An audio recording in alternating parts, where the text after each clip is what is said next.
के लिए, जैसे आप लोग कुछ लोग एंटीबायोटिक खाते हैं। एंटीबायोटिक कोई भी हो सकती है। एंटीबायोटिक्स जो हैं, एंटी का मतलब अगेंस्ट होता है और बायोटिक का मतलब होता है लाइफ, यानी कि किसी की लाइफ के अगेंस्ट है। और हमने अगेंस्ट यूज किया है बैक्टीरिया, फंगस, इन माइक्रो जो माइक्रो ऑर्गेनिज्म बेस्ड जो बीमारियां हैं या जो इन्फेक्शन है, उनको कंट्रोल करने के लिए अक्सर लोग इसको यूज करते हैं। जब ये हम इसको ओरली लेके जाते हैं तो ये आपका जो डाइजेस्टिव ट्रैक है,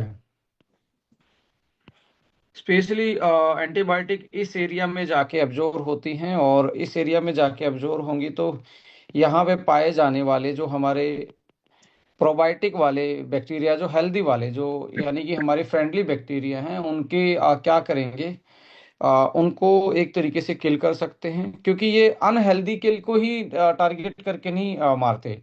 यानी कि इन्फेक्शन वाले बैक्टीरिया को, फंगस को, माइक्रोब्स को नहीं मारते हैं।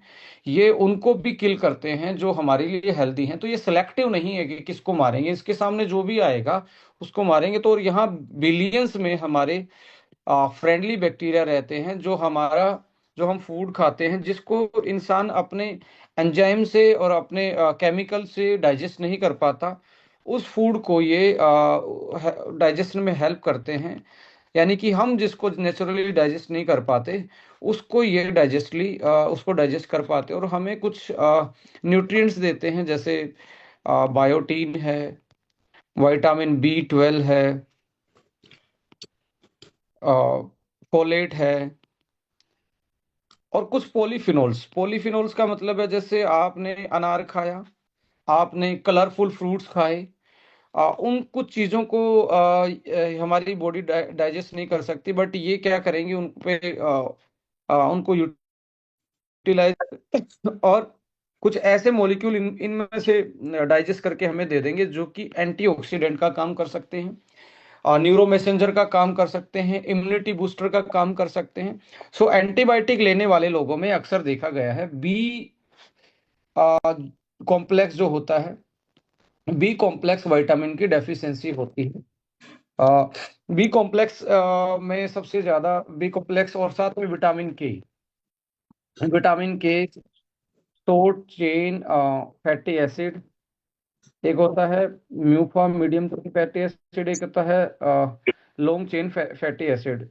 सो ये इसके साथ साथ इनके एब्जॉर्प्शन में एंटीबायोटिक लेने वाले के बॉडी में इनका एब्जॉर्प्शन अच्छे से नहीं होता, और दूसरे न्यूट्रिएंट्स भी जो जो माइक्रो ऑर्गेनिज्म को डिस्ट्रप्शन किया है, जिनको किल किया है, वो जो एक्स्ट्रा हमें न्यूट्रिएंट्स दे रहे थे, या कुछ ऐसे मोलिक्यूल जो हम खुद डाइजेस्ट नहीं कर पाते, उनको डाइजेस्ट करके उनको एक्टिव फॉर्म में हमें देते थे, उनकी एक तरीके से डेफिशिएंसी बॉडी में होना स्टार्ट हो जाती है। सो इसके साथ लाइक यहाँ से जो ये हेल्प कर रहे हैं न्यूट्रिएंट्स की अब्जॉर्प्शन में, बॉडी उसको खाने के बाद डाइजेस्ट करके अपटेक कर पाए, उनके साथ अल्टर कर सकता है। और अक्सर आपने देखा होगा, जब जब हम एंटीबायोटिक किसी ने लिया है, तो उसको 2 या 3 दिन के बाद मुंह में कड़वापन रहना स्टार्ट हो जाता है, कि लाइक एक तरीके से कुछ भी खाने का मन नहीं करता, एसिडिटी सी फील होती है, बिकॉज उन्होंने हमारे गट में पाए जाने वाले हेल्दी बैक्टीरिया को भी किल कर दिया है। और वो हेल्दी बैक्टीरिया ही हमारे लिए एक तरीके से हमारे फ्रेंड थे, हमारे गट को ऐसा इकोसिस्टम बना के रखते थे हमारे गट में, जो हमें हेल्दी फील करवाता था, जो हमारे सिक्रीशंस को कंट्रोल करते थे, जो हमारे एसिड और पीएच को बैलेंस रखने का काम करते थे, स्टूल को सॉफ्ट करने का, यानी कि कॉन्स्टिपेशन से बचाने का काम करते थे, और बाउल मूवमेंट को मेंटेन करने में हमारी हेल्प करते थे। वो धीरे धीरे उसके कारण ये किल होते हैं, और इस कंडीशन को डिसबायोसिस बोलते हैं। डिसबायोसिस यानी कि आपके हेल्दी बैक्टीरिया आपके किल हो जाना, डिसबायोसिस, जो आपकी immunity, digestion, energy regulation and inflammation, inflammation को कंट्रोल करते हैं। ऐसे लोगों को करना क्या चाहिए? ऐसे लोगों को जो एंटीबायोटिक लिया है उसके बाद उसको, या इससे डायरिया भी रहता है, मतलब लूज मोशन होना, ये सारी चीज़ें होना एंटीबायोटिक के केस में, एंटीबायोटिक रिलेटेड डायरिया। ऐसे लोगों को क्या करना चाहिए? फाइबर रिच डाइट जरूर लेनी चाहिए। प्रोबायोटिक फर्मेंटेड फूड लेने चाहिए, बट ज़्यादा एसिडिक ना हो।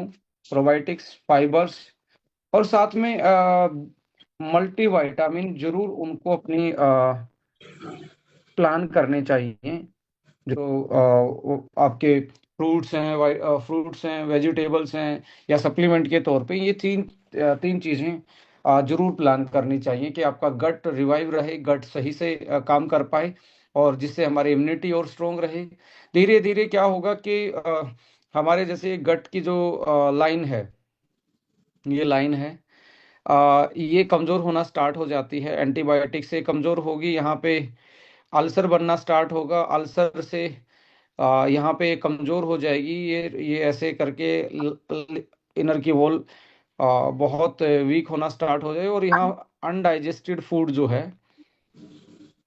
अनडाइजेस्टेड फूड सीधा ब्लड में मिलना स्टार्ट होगा। अब अनडाइजेस्टेड फूड सीधा ब्लड में मिलेगा, जो डाइजेस्ट नहीं हुआ, तो ब्लड में जाते ही हमारी जो वाइट ब्लड सेल्स हैं, उसमें जो टी सेल है, जो नेचुरल किलर सेल बोलते हैं, अंदर होती हैं टी सेल्स, जो हमारी सेना का काम करती हैं, वो एक्टिवेट हो जाती हैं, क्योंकि ये अनडाइजेस्टेड फूड था। तो इसको बोलते हैं, इस कंडीशन को लीकी गट। लीकी गट का मतलब है गट से लीक होना स्टार्ट हो गया फूड, और वो डायरेक्ट ब्लड में मिलना स्टार्ट हुआ। इससे सबसे पहले आपको एलर्जी ज़्यादा रहेगी, आपको पेट में हल्का फुल्का दर्द भी रह सकता है, आपकी स्किन की डिसऑर्डर बढ़ेंगे, आपको ब्रेन के साथ मेमोरी में, आपके मूड में, रेगुलेशन में, हॉर्मोन्स में, इन सारी चीज़ों में इसके असर देखने को मिलते हैं। और ये भी देखा गया है, लीकी गट जो है वो बहुत सारे ऑटोइम्यून डिसऑर्डर का कारण भी बनता है, और बहुत सारे इन्फ्लामेटरी डिसऑर्डर का कारण भी बनता है।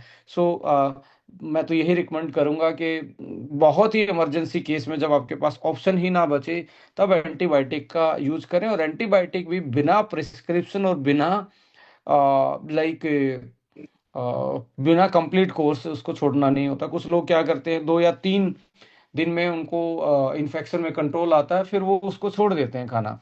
ऐसा नहीं करना है, ऐसा इसलिए नहीं करना है, ऐसा आप करेंगे तो हमें अल्टीमेटली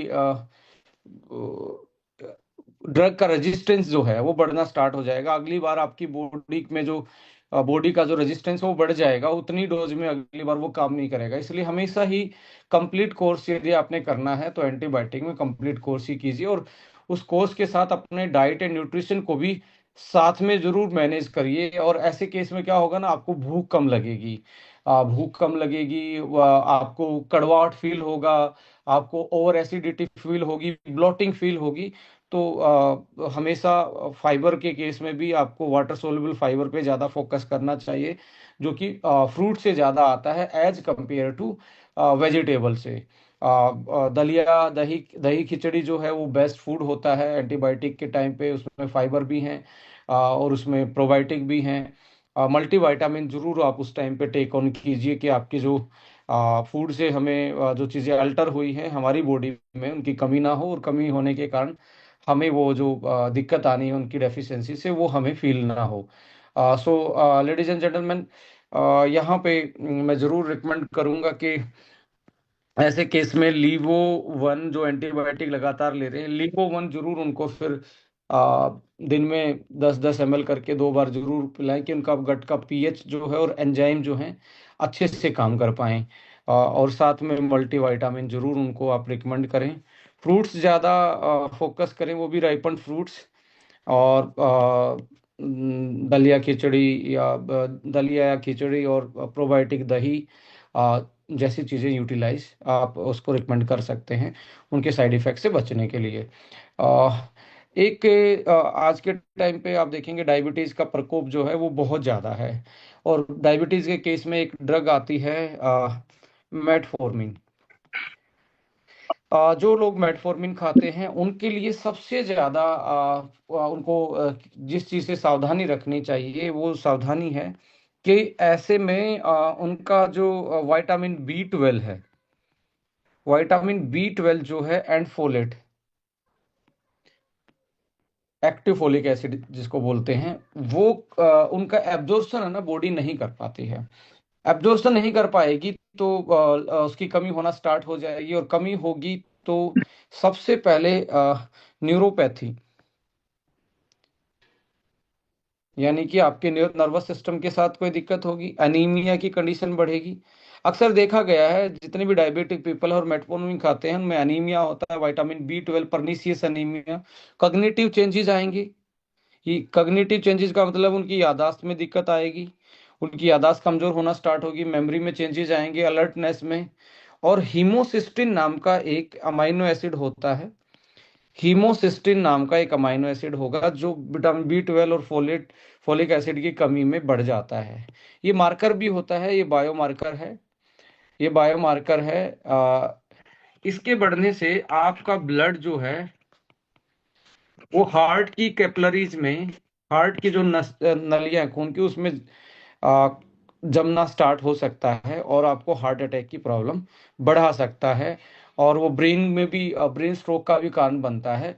ब्रेन में भी जमना स्टार्ट हो जाता है, ब्लड ज़्यादा आपका एक तरीके से कोगुलेट होना स्टार्ट हो जाता है। So metabolic metabolic and neurological ageing को बढ़ाने का काम करती है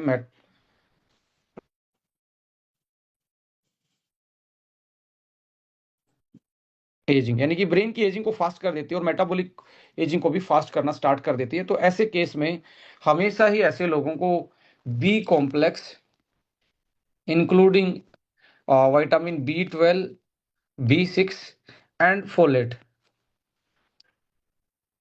जरूर आप रिकमेंड करें कि ये लोग जो मेटफॉर्मिन या डायबिटिक के पीपल हैं। और हमने जो आप देखेंगे डाई वाइटल जो प्रोडक्ट डेवलप किया था उसमें ये सारी चीज़ें मिलने वाली हैं आपको कि उनका जो साइड जो वो टैबलेट ले रहे हैं, जो शुगर को मैनेज करने की चीज़ें ले रहे हैं, जिसके कारण उनमें जो कमियां हो जाती हैं, जो अपने फूड से वो डायरेक्ट यूटिलाइज नहीं कर पाते, तो उनके केस में आप उनसे उनका डेली का न्यूट्रिशन मेंटेन करवा सकते हो, जो उनकी न्यूरोलॉजिकल एजिंग को, न्यूरोपैथी को, मेटाबॉलिक चेंजेस को मैनेज करने में वो हेल्प करेगा। और हमेशा ही इन ड्रग्स का और सप्लीमेंट का 3 से 4 घंटे का आपके पास गैप होना चाहिए, हमेशा ही गैप रखना चाहिए सप्लीमेंट में और कोई भी मेडिसिन में, कि उसके एब्जॉर्प्शन में वो कोई दिक्कत ना करे।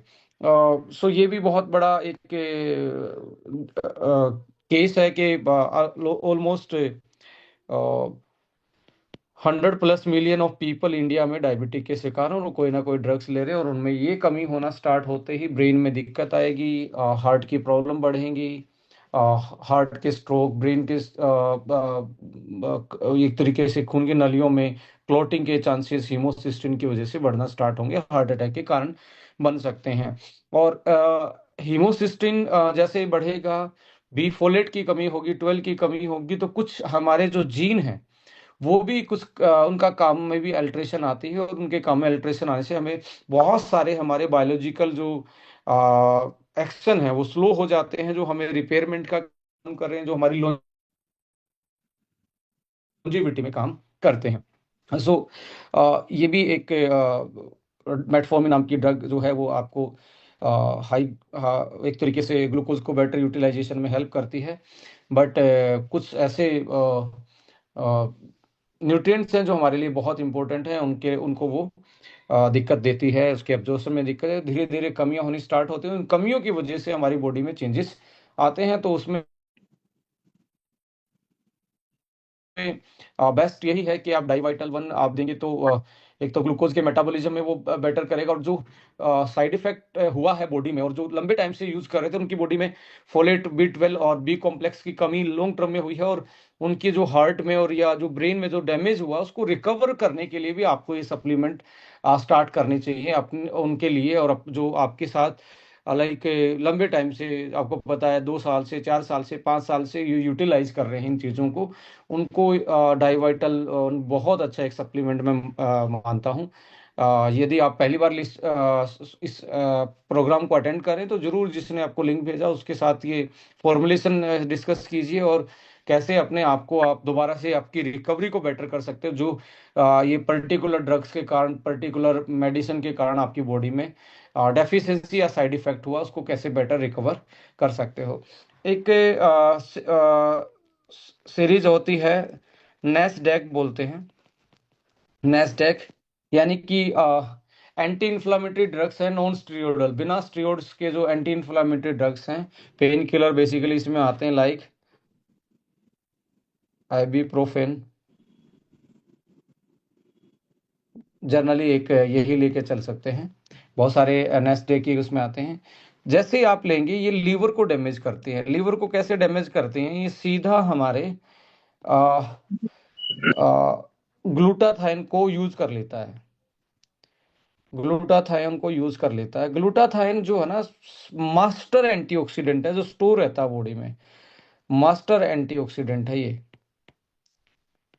जो हमारी बॉडी में स्टोर रहता है, और हमें जो फ्री ऑक्सीडेटिव और फ्री रेडिकल से हर टाइम हमारी बॉडी के पास ये, एक तरीके जैसे आपका सेविंग अकाउंट है, ऐसे ही ये भी हमारे एंटीऑक्सीडेंट का सेविंग अकाउंट है। ग्लूटाथाइन को सीधा जितनी भी पेन किलर हैं ये इसको यूटिलाइज कर लेती हैं, और जैसे यूटिलाइज करेंगी, लीवर के कुछ एंजाइम जो हैं, जो हमारी बॉडी को डिटॉक्सिफाई करते हैं, जो हम ड्रग्स खा रहे हैं, जो हम केमिकल खा रहे हैं, अल्कोहल है, निकोटीन है, कैफीन है, बहुत सारे ऐसे चीज़ें जो हम डेली यूटिलाइज कर रहे हैं, उन एंजाइम को लीवर जो बनाता है, उनका प्रोडक्शन, उनके एक्शन में ये अल्टर करते हैं, और हमारी बॉडी से डिटॉक्सिफिकेशन होना बंद हो जाता है, यानी कि स्लो हो जाता है बॉडी का नेचुरल डिटॉक्सिफिकेशन। सो अब नेस्डेक जो ले रहे हैं, पेन किलर लगातार ले रहे हैं, उनकी बॉडी में आप देखो, जैसे ही ग्लूटाथाइन कम होना स्टार्ट होगा, तो वो लीवर को इन्फ्लामेशन, लीवर में इन्फ्लामेशन स्टार्ट हो जाएगी, लीवर में सूजन बढ़ेगी, लीवर में और लीवर अपने आप को डिटॉक्सिफिकेशन कंप्लीट नहीं कर पाएगा, अपने आप की साफ सफाई अच्छे से नहीं कर पाएगा, ब्लड में टॉक्सिन्स बढ़ना स्टार्ट होंगे, तो किडनी पे भी प्रेशर आएगा। तो ऐसे में आप देखेंगे पेन किलर जो है किडनी और लीवर के लिए सबसे ज़्यादा खतरनाक होती हैं। इसमें ऑक्सीडेटिव स्ट्रेस को बढ़ाएंगे, एक्शन कैसे करेंगे? जैसे ये कम होगा तो ऑक्सीडेटिव स्ट्रेस बढ़ेगी बॉडी पे, ऑक्सीडेटिव स्ट्रेस बढ़ेगी तो हमारी जो सेल्स हैं वो डैमेज होना स्टार्ट होंगी, और एजिंग फास्ट हो जाएगी, हमारी एजिंग फास्ट हो जाएगी। और लोअर हिपेटिक्स, हिपैटिक, ये जो कि किसका नाम है, लीवर का, लोअर हिपैटिक एंड माइट्रोकॉन्ड्रिया, जो पावर हाउस होता है बॉडी का, माइटोकॉन्ड्रियल ग्लूटाथाइन रिजर्व को क्या कर देते हैं? ग्लूटाथायोन रिजर्व जो था, जैसे रिजर्व बैंक है, जो हमारे पास बैंक में जमा पूंजी है, लीवर के पास और माइटोकॉन्ड्रिया के पास, जो एंटीऑक्सीडेंट की उस जमा पूंजी को कम कर देता है, और ये पेन किलर हमारी बॉडी के हर हिस्से को डैमेज पहुंचाने का काम करता है। सो लॉन्ग टर्म में आपके माइटोकॉन्ड्रिया की एजिंग, जहाँ से एनर्जी बननी है, और लीवर की एजिंग को ये फास्ट कर देते हैं। तो पेन किलर हमारे लिए मानो कि हमारी लॉन्जिविटी और को अनसिक्योर करते हैं, और एजिंग को बहुत फास्ट करते हैं। सो एजिंग को फास्ट करने में ये भी बहुत बड़ा रोल प्ले करते हैं। सो ऐसे केस में आपको हमेशा ही लीवर वन बहुत अच्छा एक प्रोडक्ट हो सकता है, जो पेन किलर खा रहे हैं, और उनके साथ साथ लीवर वन के साथ एक हम एंटी इन्फ्लामेटरी में, या जैसे एसबीटीसी जूस एक बहुत अच्छा साथ में ऑप्शन हो सकता है। एसबीटीसी जूस है, या आप देखेंगे आपका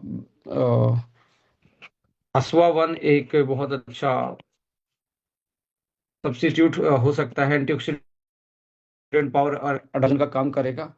एसबीटीसी जूस है, अस्वा वन है, या ज़्यादा लंबे टाइम से खाया तो ए नाइन ओंग को भी आप यूज़ कर सकते हैं, to cope up with the damage को रिवर्स करने में, और लीवर को बेटर रखने के लिए, और हमारी बॉडी से उनका जो साइड इफेक्ट है माइटोकॉन्ड्रियल लेवल पे और हिपैटिक लेवल पे, उसको रिकवर करने में ये काफ़ी अच्छी मदद आपकी कर सकते हैं।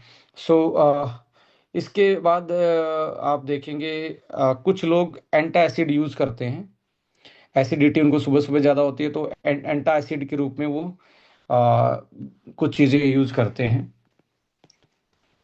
एंटा एसिड की टैबलेट खाते हैं, सो जिसको हम बोलते हैं पीपीआई एंड S2 ब्लॉकर्स, यानी कि कुछ चीज़ को ब्लॉक कर रहा है बॉडी में। सो ये जैसे ही आपके स्टमक में जो पीएच है, जो आपके स्टमक में जो पीएच है, बेसिकली जो जिसको हम बोलते हैं भोजन की थैली, पॉकेट ऑफ द फूड, यहाँ पे पीएच होता है, बहुत लोअर पीएच होता है, 2.2 पीएच होता है। इसके पीएच को अल्टर कर देते हैं और स्लाइटली ऊपर कर देते हैं। पीएच बढ़ जाएगा इसका स्टमक का, और एसिड को ब्लॉक करता है। तो ऐसे में क्या होगा कि हमारे मिनरल्स जो हैं उनको एक्टिवेट करने के लिए ये स्टमक वाला एसिड काम में आता है, और एक पीएच पे जाके वो एक्टिवेट होते हैं, तभी उनको बॉडी यूटिलाइज कर पाती है। जब कोई एंटा एसिड खा रहा है तो उसको बेसिकली यहाँ से क्या होगा, उसके ये मिनरल्स जो डाइट में ले रहा है वो एक्टिवेट नहीं होंगे। जैसे मिनरल्स कौन से वाले हैं? कैल्शियम है, मैग्नीशियम है, आयरन है, एंड B12 है।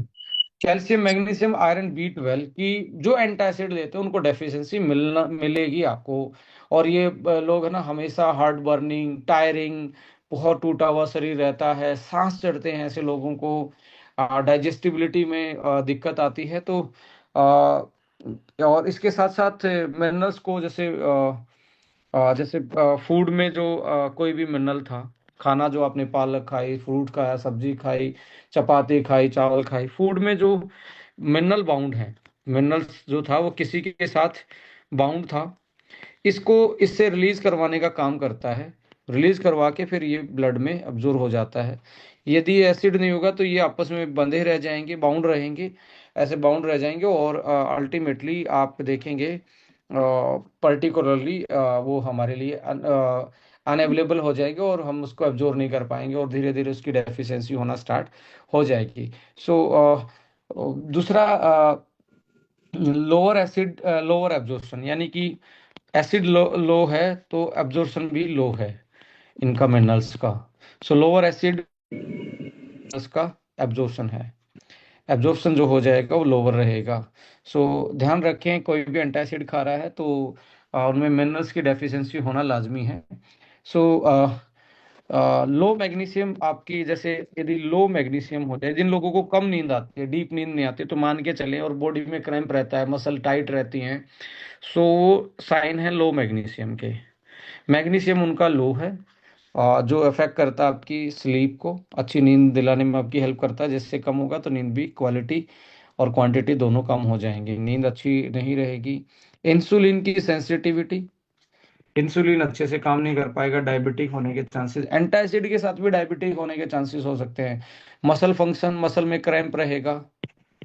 होता ना कि चलते चलते कुछ लोग कहते हैं जी जैसे मेरे ना पैर की नस चढ़ गई है, या टाइट ऐसे वो हो गई है, तो वो लो मैग्नीशियम का एक तरीके से सिम्टम है। स्ट्रेस, स्ट्रेस में जो रेजिलियंस है आपकी बॉडी, जो की ताकत है स्ट्रेस से लड़ने की, वो धीरे धीरे कम होती जाएगी। सो अल्टीमेटली आप लास्ट में जाते जाते क्या होगा, बोन का लॉस होना स्टार्ट हो जाएगा। अब बाहर से मिनरल्स नहीं मिलेंगे, तो हमारे पास बोन्स हैं, उनसे ये बॉडी अपनी रिक्वायरमेंट पूरी करेगी। बॉडी बोन से लेना स्टार्ट करेगी, हड्डियों से निकालना स्टार्ट करेगी, तो बोन का लॉस, एनीमिया, खून की कमी, न्यूट्रिएंट डेफिशिएंसी, जो एनीमिया है, बोन्स का डेंसिटी कम होगी, फ्रैक्चर होने के चांसेस। सो अल्टीमेटली आप देखेंगे ये हमारे मेटाबॉलिक पाथवे पे एंड न्यूरोलॉजिकल हेल्थ पे बहुत बड़ा इफेक्ट डालता है। सबसे पहले उनके सिम्टम्स मेटाबॉलिक और न्यूरोलॉजिकली आने स्टार्ट होंगे।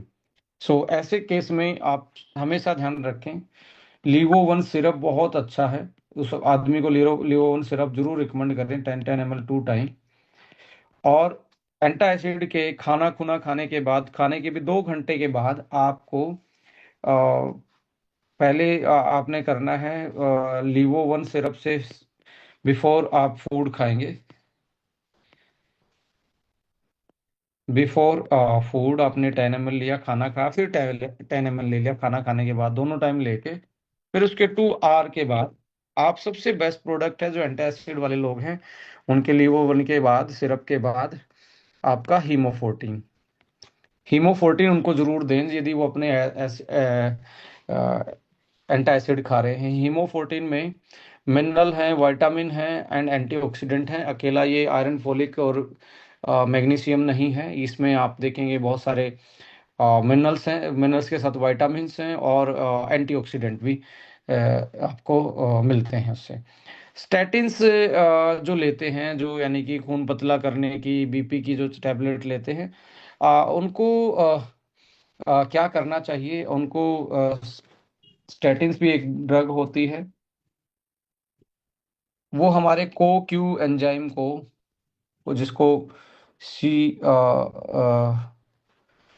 10 बोलते हैं, Q10 बोलते हैं जनरली, उसको ये कम कर देती है। सो इससे क्या होगा कि माइटोकॉन्ड्रियल का को फैक्टर है, ये माइटोकॉन्ड्रिया के फंक्शन को ये कंट्रोल करता है। उसके बिना माइटोकॉन्ड्रिया अच्छे से काम नहीं कर पाएगा, और अच्छे से काम नहीं कर पाएगा तो हमारी एनर्जी लेवल घटता जाएगा, और एनर्जी लेवल घटेगा तो हमारे लिए यानी कि एटीपी, हमारा जो फाइनल मॉलिक्यूल है जो माइटोकॉन्ड्रिया ने बनाना है, एटीपी, ये है एनर्जी हमारी बॉडी की। एनर्जी कम होगी तो मसल वीक होना स्टार्ट हो जाएंगी, मसल में हार्ट की भी मसल होगी, सारी मसल बॉडी की, फटीग रहना स्टार्ट हो जाएगा, और एक्सरसाइज टॉलरेंस जो है वो धीरे धीरे कम हो जाएगा। आप कोई भी वेट उठाने की ताकत, रनिंग की ताकत, ये एक्सरसाइज की टॉलरेंस भी मसल की डाउन होनी स्टार्ट हो जाएगी। सो और ये सीधा आपको फास्ट एजिंग की तरफ लेके जाता है। अब जो लोग स्टेटिन्स खा रहे हैं, खून पतला करने की दवाइयाँ खा रहे हैं, बीपी की दवाइयाँ खा रहे हैं, तो उनको जरूर ध्यान दें कि भी ये एक तरीके से उनकी माइटोकॉन्ड्रिया को अल्टीमेटली क्या कर रहा है, हर्ट कर रहा है, माइटोकॉन्ड्रिया डिसफंक्शनिंग का कारण बनता है, और एनर्जी प्रोडक्शन कम हो जाएगा जिससे कि मसल डिप्लीट होना, सारी चीज़ें, और फास्ट एजिंग। ऐसे केस में आप देखेंगे हमारे पास क्रिल वाला, जो क्रिल वन है, क्रिल वन एक अच्छा सप्लीमेंट है, क्रिल वन है, लीवर वन है, एक एक और एक एक ये। और ऐसे केस में जरूर आप डेली मल्टीविटामिन, ऐसे केस में जरूर आप दें कि उनका न्यूट्रिशन और उनका लाइक Q10 कंप्लीट रहे, और वो अच्छे से अपने इस स्टैटिन्स के जो साइड इफेक्ट हैं उसको वो कम कर पाए। सो इसके बाद फिर भी आप यदि लंबे टाइम से ले रहे हैं तो चेक जरूर करवाएं न्यूट्रिएंट्स का लेवल क्या है। जैसे न्यूट्रिएंट्स का लेवल में आप लेवल चेक करवा सकते हो कि बॉडी में कितना फोलेट है, कितना B12 है, कितना आयरन है, कितना आपका विटामिन डी है। सो ये जो टेस्ट हैं ये जरूर आप करवाएं। मैग्नीशियम, जिंक को, Q10, इसको जरूर आप, जितनी भी मेडिकेशन बताइए इस पे फर्क डालते हैं, B12 को कम करेंगी, मैग्नीशियम को कम करेंगी, फोलिक एसिड फोलेट को कम करेंगी, जिंक को कम करेंगी, को Q10 को कम करेंगी, और लाइक पेन किलर हैं जो ग्लूटाथाइन को कम करेंगी। ऐसे में ये जनरल चीज़ें, और आपको मल्टी वाइटामिन मिनरल्स टैबलेट पे आपको फोकस करना चाहिए। गट की रिकवरी जरूर रखनी चाहिए। हर कोई ड्रग्स जो है वो गट के साथ तो दिक्कत करती है, जैसे एंटासिड है, एंटीबायोटिक हैं, ये गट को एक तरीके से इनबैलेंस करती हैं। और antibiotic pre and probiotic and fermented food, और आपको ये जानकर बड़ा अच्छा लगेगा कि ऑलमोस्ट आपकी कंपनी के हर प्रोडक्ट में प्रोबायोटिक एंड प्रीबायोटिक चीज़ें डली हुई हैं, जो आपके गट को रीसेट करने में डेली बेसिस पे आपकी हेल्प करती हैं। And ensure your clean, like homocysteine CBC test. Homocysteine भी ऐसे लोग जो लगातार ये ड्रग यूज कर रहे हैं, हीमोसिस्टीन का लेवल जरूर चेक करें, ये डायरेक्ट मार्कर है आपके हार्ट की बीमारियों का और ब्रेन की बीमारियों का। हीमोसिस्टीन आप जरूर टेस्ट करवाएं। आयरन, B12, मैग्नीशियम और ये, और एंटी इन्फ्लामेटरी मील पे जरूर फोकस करें। एंटी इन्फ्लामेटरी, यहाँ पे सबसे ज्यादा एंटी इन्फ्लामेटरी के रूप में A9 ओंको है, आपका SBTC जूस है, क्रिल वन है,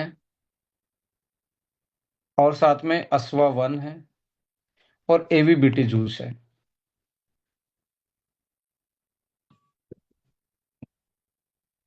ये चीजें आपके इन्फ्लामेशन को कंट्रोल करेंगी और आपकी एंटीऑक्सीडेंट वैल्यू को बढ़ाएंगी। सो अल्टीमेटली हर मेडिकेशंस का बेनिफिट है और उसकी एक बायोलॉजिकल कॉस्ट है, ये ध्यान रखने। जो आप बेनिफिट ले रहे हैं, किसी का BP कंट्रोल करके, किसी का ग्लूकोज को मेटाबोलाइज, मेटफॉर्मिन को यूज करके ग्लूकोज को मेटाबोल उसका बेनिफिट ले रहे हैं उसके मेटाबॉलिज्म में। नींद की गोलियां कोई खा रहा है, कोई पेन किलर खा रहा है, कोई हार्मोन की गोलियां खा रहा है, कोई एंटासिड खा रहा है, कोई एंटीबायोटिक खा रहा है। सो मैनी जो मेडिकेशन आप यूज कर रहे हैं वो हमारे वाइटामिन मिनरल्स को डाउन करते हैं, गट में समटाइम गट से ही एब्जॉर्ब नहीं होने देते, और समटाइम एब्जॉर्ब भी हो गए तो अंदर इसे यूटिलाइज नहीं करने देते, और कुछ लीवर के एंजाइम के साथ भी खिलवाड़ करते हैं, और हमारा जो रिजर्व बैंक है कुछ चीज़ों का, एंटीऑक्सीडेंट का, उसको, उस बैंक सेविंग को निकाल लेते हैं, और जिसके कारण हमारे पास अनबैलेंस हो जाती हैं चीज़ें। तो उसको आप जरूर अपना वापस से रीबिल्ड करें, रीबिल्ड करें अपने इन सारी चीज़ों को। अ, जो आपका न्यूट्रिशन लॉस हुआ है वो न्यूट्रिएंट्स आपको लेने पड़ेंगे। अच्छे फूड हैबिट से, जो आपके जो फूड है न्यूट्रिएंट्स डेंस होने चाहिए, नेचुरल होने चाहिए, अनप्रोसेस्ड होने चाहिए, सीजनल होने चाहिए, और सप्लीमेंटेशन, क्योंकि इसके बिना ऐसे लोगों का जो लंबे टाइम से यूज कर रहे थे उनकी बॉडी में बहुत सारी डेफिशिएंसी मिलेंगी। इन दोनों का कॉम्बिनेशन उनकी लाइफ को लॉन्ग कर सकता है, उनकी एजिंग को स्लो करके वो लंबा जीने में उनकी हेल्प कर सकते हैं, उसकी बॉडी के फंक्शन को दोबारा रिवाइव कर सकते हैं, दोबारा एनर्जी, वाइटलिटी, उनके जो ऑर्गन्स पे इफेक्ट पड़ा है उसको दोबारा रिकवरी करने का चांस मिलेंगे। यहाँ पे एस्टोनिया एक चीज नई आपके साथ शेयर करेगी कि मिनरल्स का जो एब्जॉर्प्शन है, मिनरल का जो एब्जॉर्प्शन है, जो खा रहे हैं उसको वो यूटिलाइज करने के लिए सबसे इंपॉर्टेंट है कॉम्बिनेशन। कुछ मिनरल्स जो है वो कॉम्बिनेशन में यूज होते हैं, जैसे आयरन सबसे ज्यादा किसके साथ एब्जॉर्ब होगा, यदि विटामिन C होगा तो। एक होता है फूड में ANF, एंटी न्यूट्रिशनल फैक्टर। जैसे अंडे में जो है एविडीन पाया जाता है, एविडीन नाम की एक ANF, एंटी न्यूट्रिशनल फैक्टर पाया जाता है, वो बायोटीन को ब्लॉक कर देता है, बायोटीन। तो इसलिए अंडे को लोग ना उबाल कर खाते हैं, कोगुलेट करके खाते हैं, फ्राई करके खाते हैं, ये फ्राई करते ही, उबालते ही खत्म हो जाता है, तो बायोटीन की कमी नहीं होने देता। ऐसे फाइटिक एसिड है, फाइटिक एसिड है, ऑक्जेलेट है, आपने कई बार सुना होगा। ये phytic acid iron and calcium को के एब्जॉर्प्शन में, ये मिनरल्स के एब्जॉर्प्शन में दिक्कत करते हैं। आपने कई बार सुना होगा पालक की या हरी हरी सब्जी के साथ दूध नहीं पीना चाहिए, चाय के साथ आयरन की टैबलेट नहीं खानी चाहिए, बिकॉज उनमें ये फाइटिक एसिड, ऑक्जेलेट और जैसी चीजें उसमें पाई जाते हैं, जो आयरन को आप खा रहे हैं पर बाहर निकाल देगा, यूटिलाइज नहीं करने देगा, उसको बाउंड कर लेगा। कैल्शियम ऑक्जेलेट और यूरिक एसिड यदि मिल जाए तो ये पथरी बना सकते हैं, किडनी स्टोन बना सकते हैं। यूरिक एसिड के साथ मिलके ऑक्जेलेट गाउट में कन्वर्ट हो सकता है। गाउट यानी कि आपके जो जॉइंट्स में यूरिक एसिड के क्रिस्टल बनना और जॉइंट्स की मोबिलिटी और फंक्शनलिटी को कमजोर करना। सो ANF फैक्टर हमारी प्रोसेसिंग के थ्रू, जैसे सब्जियों का हमेशा उबाल के ही खाया जाता है, उसमें क्योंकि ANF फैक्टर जो होता है, फाइटिक एसिड है, ऑक्जेलेट है, ये जब आप प्रोसेस करते हैं हीट से, ये खत्म हो जाते हैं और आराम से न्यूट्रिएंट्स को एब्जॉर्ब होने देते हैं। फिर भी आपको जो हमारे पहले के लोग कॉम्बिनेशन में यूज करते थे नेचुरल फूड के, किसके साथ क्या नहीं खाना चाहिए, वो सारी चीजें आप जरूर प्लान कीजिए। अक्सर बोला जाता है कि आप जो शाम को खट्टी चीजें नहीं खानी चाहिए। उसके पीछे रीजन क्या है कि लीवर कम काम करेगा। लीवर कम काम करता है क्योंकि लीवर रेस्ट पे चला जाता है 7-8 बजे के बाद। उसकी जो सिक्रीशन है, बाइल जो सिक्रीट करता है, बाइल सिक्रीशन जो है वो कम होना स्टार्ट हो जाएगा। और बाइल सिक्रेट ये पीएच को मेंटेन रखता है। और आपने एसिडिक फूड खाया, ये कम था, तो बॉडी में ज़्यादा एसिड बनेगा, तो आपको साइनस की प्रॉब्लम, आपको वात पित्त जिसको हम बोलते हैं, उसमें अनबैलेंस होने के रीजन बन जाते हैं। सो ऐसे में आप जरूर ध्यान रखें, जो पहले के लोग बता के गए, जो प्रैक्टिस थी वो बहुत साइंटिफिक थी। उनको साइंस उस टाइम पे मालूम नहीं थी, बट आज साइंस ने उन चीज़ों को प्रूव किया हुआ है। क्यों ऐसा नहीं करना चाहिए, क्यों चीज़ें इस तरीके से प्लान करनी चाहिए। एसिडिक चीज़ें सुबह ज़्यादा खानी चाहिए, क्योंकि उस टाइम पे लीवर ज्यादा बाइल बनाता है। इसलिए फ्रूट्स जो हैं सबसे ज्यादा सुबह खाने का ही टाइम होता है, कि फ्रूट्स को आप सबसे ज्यादा सुबह सुबह ज्यादा खाएं। जिससे आपका लीवर का बाइल आएगा और अच्छे से फ्रूट्स को डाइजेस्ट करवा पाएगा, मिनरल्स को एब्जॉर्ब करवा पाएगा। और मेडिसिन को और सप्लीमेंट्स को कभी भी, सप्लीमेंट्स को ये ना माने कि ये कोई मेडिसिन है, बट ये आपके मेडिसिन से भी बड़ा काम करते हैं आपकी बॉडी की फंक्शनिंग के लिए। इसके बिना आपकी बॉडी फंक्शन नहीं कर सकती। कोई भी आप चीजें खा रहे हैं, 3 से 4 घंटे के बाद यदि कोई सप्लीमेंट ले रहे हैं, तो ऑलमोस्ट आपको उसका कोई भी इंट्रैक्शन या कोई साइड इफेक्ट देखने को नहीं मिलेगा। यहाँ पे एस्टोनिया क्या कर रही है, मिनरल्स कॉन्जुगेशन टेक्नोलॉजी अपने प्रोडक्ट में यूज करती है। सपोज करें आपके पास आयरन फोलिक एसिड है, जैसे मेरे पास ये हीमोफोर्टिन, एक एडवांस फोलेट के साथ, आयरन के साथ, मैग्नीशियम के साथ, और बहुत सारे विटामिन्स मिनरल्स के साथ, एंटीऑक्सीडेंट के साथ एक कॉम्बिनेशन है जो नेचुरल ब्लड बूस्टर का काम करता है। मैं इसी को पढ़ के आपको जैसे सुनाऊं, तो इसमें लिखा हुआ है, जो मैग्नीशियम है वो मैग्नीशियम ग्लाइसिनेट में यूज हुआ है। मैग्नीशियम ग्लाइसिनेट में यूज का मतलब है, ये ग्लाइसिनेट जो है, ग्लाइसिन जो है, इसके साथ मैग्नीशियम के साथ जुड़ा हुआ है। ये एक नेचुरल अमाइनो एसिड होता है। इन दोनों को वो बाउंड करवा लिया गया, तो आपको आ, जो यदि आप एंटा एसिड भी खा रहे हैं, उस केस में भी ये आपको एब्जॉर्ब करवाने में आपकी हेल्प करेगा ग्लाइसिन के साथ। सो इसको मिनरल कॉन्जुगेशन टेक्नोलॉजी बोलते हैं, MCT, मिनरल कॉन्जुगेशन टेक्नोलॉजी। आपके मैक्सिमम मिनरल्स जो हैं इसमें जो यूज्ड होते हैं, वो एक तरीके से कॉन्जुगेशन टेक्नोलॉजी, जिनको एब्जॉर्ब करना फास्ट है, और साथ में वो आपके गट लाइन पे, आपका जो गट लाइन है उस पे ये जेंटल रहते हैं। जेंटल मीन्स उसको ये कम तंग करते हैं। जैसे कई बार डायरिया हो जाएगा, कॉन्स्टिपेशन हो जाएगा, पेट में बाउल मूवमेंट में दिक्कत आएगी मिनरल्स यूज करने से, तो ये बड़े जेंटल होते हैं कॉन्जुगेटेड टेक्नोलॉजी वाले मिनरल्स। ऑलमोस्ट हर प्रोडक्ट में कॉन्जुगेटेड मिनरल्स को ही एस्टोनिया यूज करती है, जिस जो ज़्यादा इजिली एब्जॉर्ब होते हैं, और ज़्यादा आपके गट लाइन पे भी आपको जेंटल तरीके से आपको ट्रीट करते हैं। इसके साथ साथ जो हम बात कर रहे थे, उनका एब्जॉर्प्शन बढ़ाने के लिए इमल्सिफिकेशन जो है, इमल्सिफिकेशन टेक्नोलॉजी है, जिसको हम नैनो इमल्सिफिकेशन बोल रहे हैं, नैनो इमल्सिफिकेशन टेक्नोलॉजी बोल रहे हैं।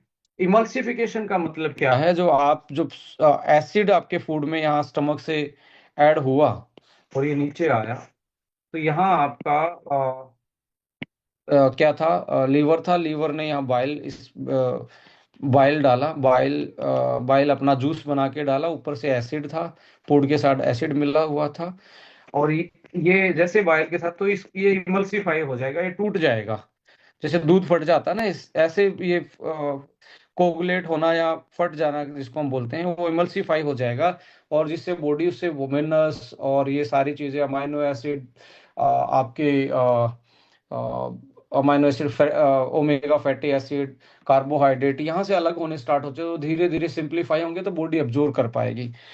यदि आप बाहर से ही इमल्सिफिकेशन टेक्नोलॉजी को यूज करते हो, नैनो इमल्सिफिकेशन टेक्नोलॉजी यूज करते हो, तो वो आपके एब्जॉर्प्शन को बढ़ाती हैं। एक साथ में आता है आपका टेक्नोलॉजी है, दैट इज आज के टाइम पे टेक्नोलॉजी चल रही है, जो नेगेटिव एंड पॉजिटिव एनवायरनमेंट को, चाहे वो फैट में घुलनशील हो या वाटर में घुलनशील हो, उन दोनों की उनको टेक्नोलॉजी टेक्नोलॉजिकली इमल्सिफाई करके उनको यूटिलाइज करवाने में हेल्प करती है। सो जिसको हम बोलते हैं liposomal technology. Ladies and gentleman, liposomal technology भी हमारे मिनरल्स, विटामिन्स और जो सप्लीमेंट है उनको एब्जॉर्ब करवाने में हमारी हेल्प करती है, डाइजेशन में हेल्प करती है, डिलीवर करने में हेल्प करती है, न्यूट्रिएंट्स की स्टेबिलिटी में, एब्जॉर्प्शन में, यूटिलाइजेशन में हेल्प करती है। सो ये टेक्नोलॉजी और साथ में आपकी मिनरल कॉन्जुगेटेड टेक्नोलॉजी आपको बेहतर एब्जॉर्प्शन देती है, उसी मॉलिक्यूल को बॉडी ज़्यादा यूटिलाइज कर पाएगी जब इस तरीके की चीज़ें होंगी। सो इसलिए एस्टोनिया वन अपने साइंटिफिक फॉर्मुलेशन के नाम से जानी जाती है, और उसको सर्टिफाइड करने के लिए आपका प्लांट USFDA एंड आपके पास एक तरीके से गवर्नमेंट रिकॉग्नाइज्ड रिसर्च भी DSIR सर्टिफाइड आपका प्लांट है, जो कि government recognise R&D facility, R&D company के रूप में रिकॉग्नाइज है, और वर्ल्ड ग्लोबल लेवल की मैन्युफैक्चरिंग फैसिलिटी आपके पास USFD सर्टिफाइड प्लांट है। तो आप ट्रस्ट कर सकते हैं, और आप बहुत सारे लोगों ने इस पर ट्रस्ट किया और यूटिलाइज किया, आज अपनी लाइफ को बेहतर तरीके से मैनेज कर रहे हैं, अपनी लाइफ को, हेल्थ को और लाइफ स्पेन को मेंटेन कर रहे हैं। और मैं ज़रूर बोलूँगा, जो लंबे टाइम से, जो लॉन्ग टर्म से मेडिकेशन यूज कर रहे थे, विटामिन मिनरल्स के साथ साथ आप एक चीज ऐड ऑन कर सकते हैं, दैट इज यंग फ्यूल। वापस से खोई हुई एज, जो फास्ट एजिंग होगी, उसको रिवर्स कर सकते हैं। और ये पेटेंटेड फॉर्मुलेशन है, आ, ये प्रूवन साइंटिफिक फॉर्मुलेशन है कि आप बायोलॉजिकल एज को रिड्यूस डाउन कर सकते हो इसको यूटिलाइज करके। और बहुत सारे लोगों ने इसको यूटिलाइज किया, और अपनी एज को, अपने सिम्टम्स को, अपनी बॉडी के फंक्शंस को दोबारा से रिपेयर किया। सो बस इन सारी बातों के साथ मैं यही बोलना चाहूँगा, अपना ध्यान रखिए, अपनों का ध्यान रखिए, और जो लोग ऐसी लंबे टाइम से मेडिकेशंस पे हैं, उनका ज़रूर विटामिन्स, मिनरल्स और उनकी बॉडी पे जो साइड इफेक्ट पड़े हैं उनको किया। ये यूट्यूब पे भी सेशन मिल जाएगा, और इस तरीके से आप मैनेज कर सकते हो। तो ऐसे केस में gut health, liver health, vitamins, minerals, इन लोगों को जरूर आप दें। बट जो भी ये मेडिकेशन ले रहे हैं, इस मेडिकेशन में और उस सप्लीमेंट में 3 से 4 घंटे का गैप होना चाहिए।